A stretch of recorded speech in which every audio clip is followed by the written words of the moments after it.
Memories are complicated.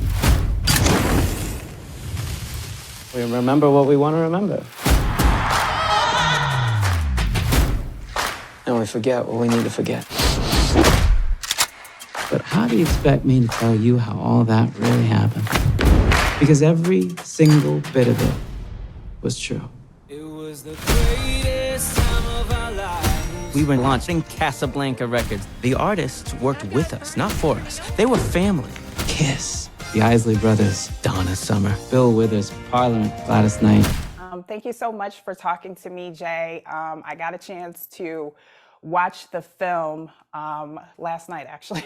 I stayed up until like 1 o'clock in the morning. But I was scouring through the internet to learn more about Mr. Holmes and who he is and like just all the things, right?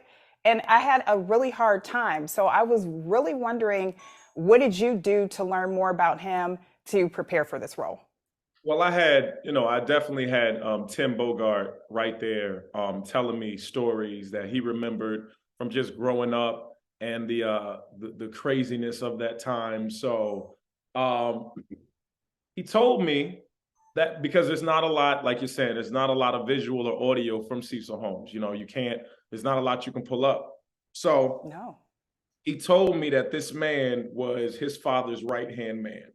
He said anything that he needed, he would always provide. He would be the person who would get in the rooms, talk to the people.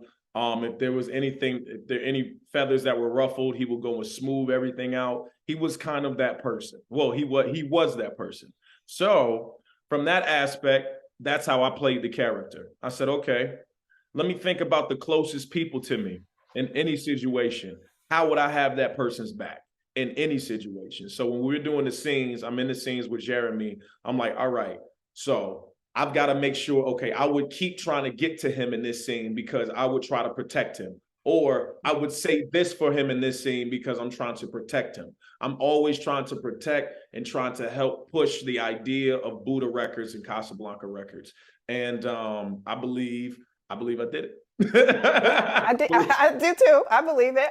One of the things that I noticed about Neil, he kept taking chances despite, being heavily in debt, and it paid off, right? Yeah. But I was wondering, as an actor, comedian, have you ever taken chances while being financially in debt and it paid off? You know what? I could tell you this. Yeah. It was in 2009 when I stopped going on the road with Charlie Murphy. Things were drying up that way. I had left school. I did a semester at VCU, and I was like, man, well, there ain't no reason going back. Like, yo, maybe I should just hit the road. I talked to my sister, who didn't have a job at the time as well, and we didn't have any way to get up to New York to hit the Chitlin circuit, which you could do so many spots and make so much money. So she sold her jewelry.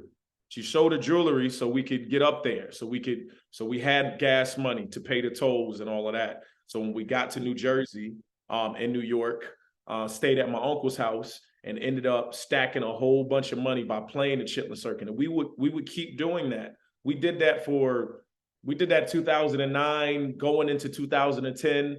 And then 2010, that's when everything just started going viral.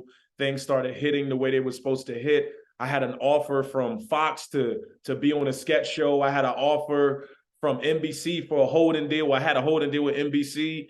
And then I had the SNL thing. So I had 3 deals at the time, but it was because I bet on myself. And it worked out. And that's the narrative of this film. It's like fake it until you make it. No matter who doesn't believe in you, no matter who doesn't see it, it doesn't matter, because eventually you're going to break through and people are going to understand what you are. And when they get it, everything will happen that you want to happen and you'll be fine.